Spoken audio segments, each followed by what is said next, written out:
President Trump, meantime, will head to Texas tomorrow to get a first-hand look at the devastation. He's been tweeting about the storm, even preparations ahead of this storm, since the end of last week. And here's what President Trump said yesterday. Wow. Now experts are calling Harvey a once-in-a-500-year flood. We have an all-out effort going and going well. Historic rainfall in Houston and all over Texas, floods unprecedented, and more rain coming. Spirit of the people is incredible. Thanks. The president also praised the response efforts, saying, quote, great coordination between agencies at all levels of government. Continuing rains and flash floods are being dealt with. Thousands rescued. Joining us this morning is Lee Spieckerman, a former advisor to Newt Gingrich's presidential campaign. This is the first major natural disaster of Mr. Trump's presidency. What do you think of the response so far, Lee? I think it's been superb. Dagan, I think what we're seeing is government at its best and at its worst. At its best, by all accounts, President Trump's marshaling of the federal government to respond to the hurricane and to the flooding has been top-notch.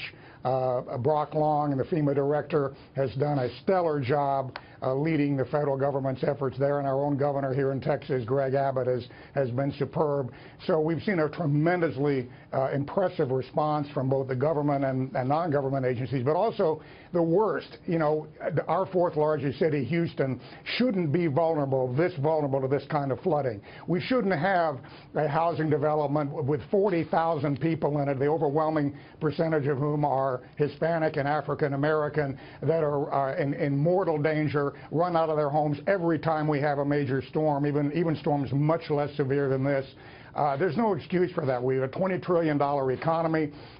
President Trump has talked about infrastructure investment. There is no excuse for us not doing a lot more to abate flooding and to have drainage and to have the infrastructure to protect people in large cities. It's just inexcusable. So that's government's failure to plan, which is government at its worst, and failure to invest.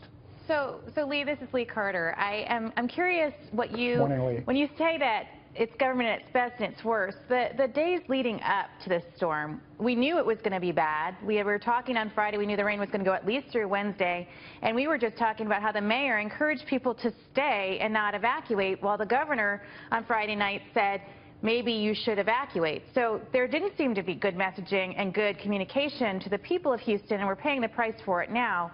How do you respond to that? Well, there's a little of the confusion there is I think the governor was primarily addressing people that were in the midst of or in the path of the hurricane, not necessarily to those that were going to be subjected to flooding in Houston.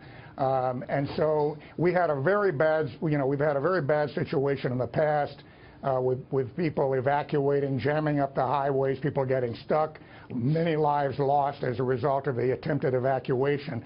So the mayor in Houston had a kind of a tough balancing act. It wasn't an easy call there. But the upshot is we need to be better prepared, and there's no reason when we're having these kinds of floods. I mean, we had Allison in 2001, we had Hurricane Ike in 2008. There's no reason for Houston, a city that size, to be shut down because it does not have the infrastructure to deal with flooding. That's just not acceptable in our country. Well, Mitch, just to point out one thing, Lee is referring, I think, in terms of the mayor's decision to Sylvester Turner, the mayor of Houston, his decision to telling people to stay in place, that when an evacuation was ordered after it was before Hurricane Rita in 2005, that was a very difficult experience, and I think that more than 100 people died in that instance. They were evacuating 2.5 million people. There were 23 nursing home patients, in fact, who were killed as a bus caught fire. So that certainly informed the mayor's decision with regard to Harvey. Not an easy call. Getting back to infrastructure, and Dagan, I think to your point, a lot of this revolves around infrastructure. Does the city have the infrastructure to make that kind of evacuation? But with infrastructure going to be in the headlines for a while, do you think that gets elevated in the president's agenda in terms of trying to move forward with an infrastructure bill of some sort, which could in fact have more bipartisan support than taxes or health care? Absolutely. I mean, we've got to do all three. But again, you know, we're going to see this winter the East Coast. I guarantee you we're going to see cities shut down because of blizzards, and we're going to see massive power outages when we could be distributing or having incentives for acquisition of these Tesla batteries that can run a house for hours or even days. We can have solar roofs all over the country so that people can be off the grid and still function. That's where our country ought to be moving. And of course, when we have floods, we need to be prepared, and we need to have the drainage so that people are not run out of their homes and terrified. We had folks, you know, Casey Stengel pointed out to our Fox correspondent that we had folks that were not ignoring warnings. They went to sleep and woke up and found deluges of water pouring into their house because they'd never been in a situation where it was that bad. So we have absolutely got to have massive infrastructure investment across the country, not just highways, but let's get our cities ready for these events so that we don't lose lives and shut cities down and suffer major economic damage. Let's build homes on the coast. If you're going to build on the coast, you should not be able to get insurance unless you build a home in reinforced concrete or framed in steel. We should, same in tornado-prone areas. These aerial shots of matchsticks every time we have a terrible hurricane or tornado are ridiculous. But Lee, I'll just leave it at this. It is impossible to prepare for a 500-year storm.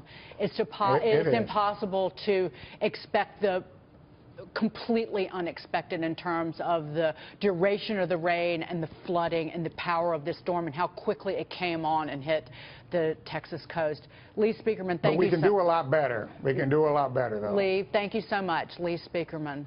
Coming